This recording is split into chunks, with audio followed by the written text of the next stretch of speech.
Hello, I'm Zardas, and welcome back to my Planet Zoo for New Players series. In this video, we are going to talk about the very basics of path building and some of the different options you have. We are not going to talk about shortcuts or hotkeys and things like that because I don't always remember hotkeys. I don't think they're necessary for new players. They're more advanced and good ways of getting stuff done, but we don't necessarily need them. Now, anyway, before we get into all of that, if you're new to the channel, be sure to hit that subscribe button for loads of content on Planet Zoo and other management games.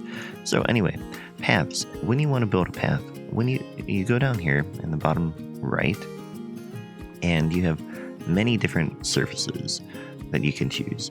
These are pretty much just the texture of the path. So like there's asphalt, where there's a dark asphalt, there's different logs, tree bark, and so on and so forth. If you want to change the texture of an existing path, just click on the texture that you want and then go back and click on the path.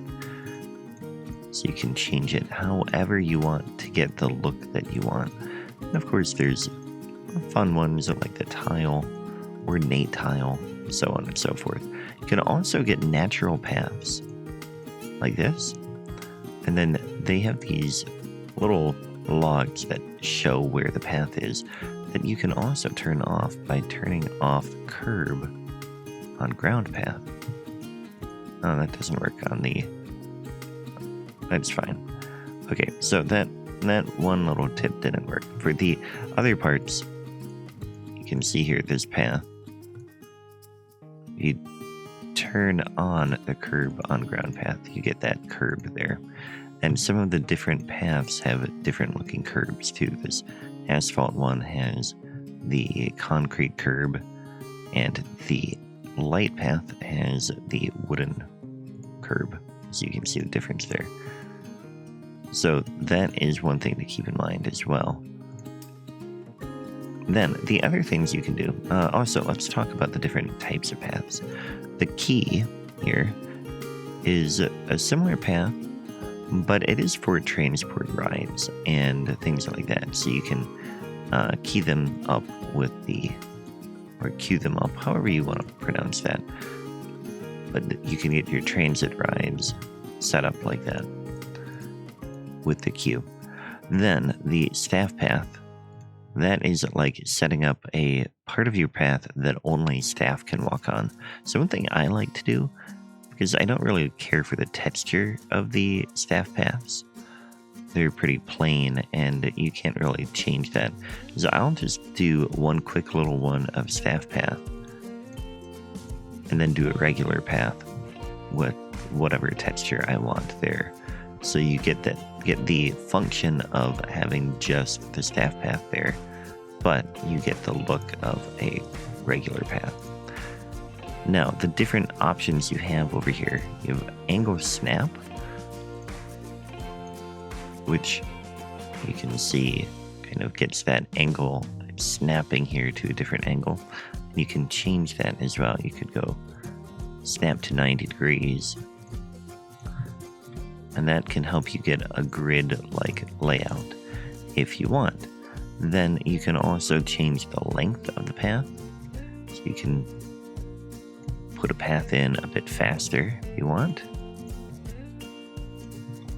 Or you can do a shorter length. You can also change the way the camera works. I don't usually change that because, I mean, again, this is a beginner series. And I find this way of doing it to be just fine for my purposes. And you can just do real quick path design there. A quick way of deleting, what I'm doing is I'm left clicking to build and right clicking to delete, but you can also hold delete and then just left click and move your mouse. So that is another thing you can do. You can change the width of the path. A wider path will hold more people on it.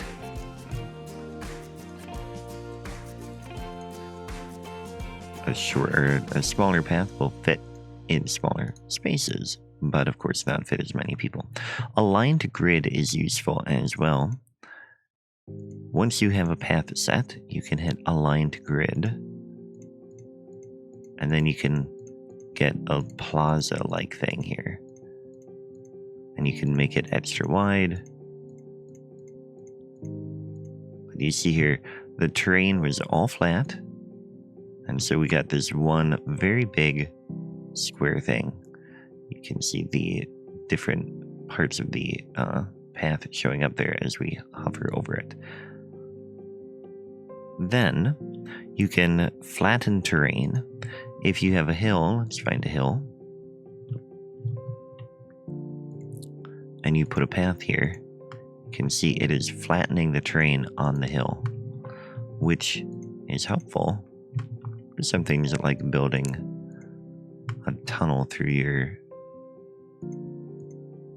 path, like that. You could also do tunneling, which goes right through right away, as opposed to this one. I think it flattened it a little bit longer, or I mean, it starts as well. Yeah, I think the tunneling just does it a little bit faster. Path supports are when you are up high, and another tip, I'm going to hold shift here to raise it up higher.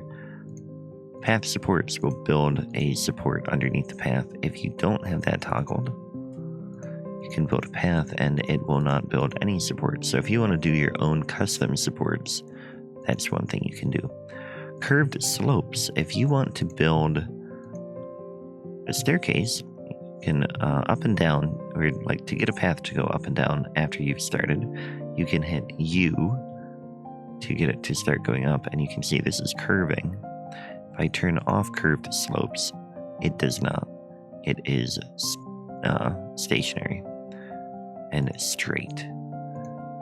But anyway, U gets you going up, J gets you back down. So that is one thing you can do there.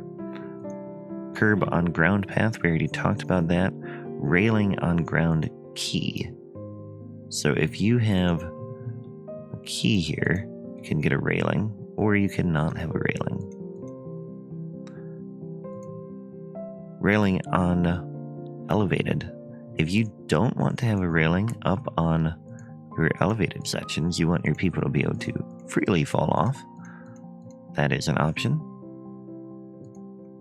Railing on ground path, that would just add another railing down on the ground.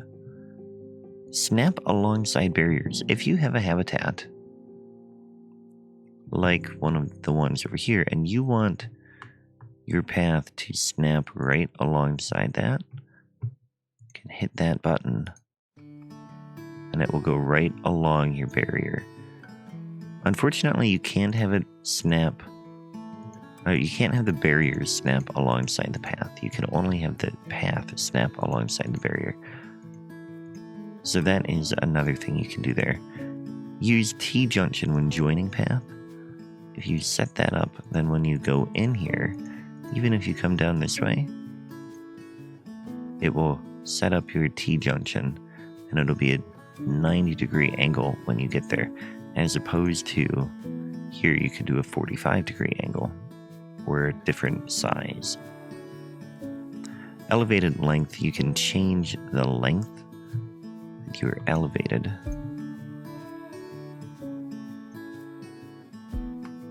Actually, I think, yeah, that is changing the amount of your, like the length of your stairs. So that's 4 meters, you can change it down to 2 meters, and so on and so forth. I've honestly never had to use that.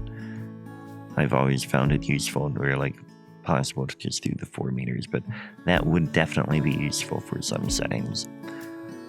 Highlight hidden barriers. I've never used that either, so I don't think that is necessary for beginners. The only other thing I would suggest is, if you haven't watched my other video on basic controls, if you hold control, you can get your path to not snap to any adjacent paths. Like here, it's trying to snap there. You can do this right here. And then you can get paths right next to each other. Another tip is if you are trying to fill in some space, you can get a path to go off of that and then get another one in here. That one is too close, so that one won't work. But if you then delete some paths, you can sometimes get them to look a little bit different too. This example may not be the best.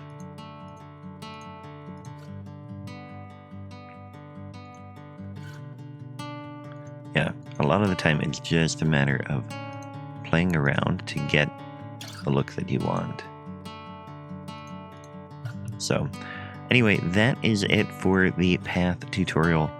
Yeah, we'll cover more things. Be sure to hit that subscribe button and check out the other videos. Thanks for watching, and I will catch you next time. Take care.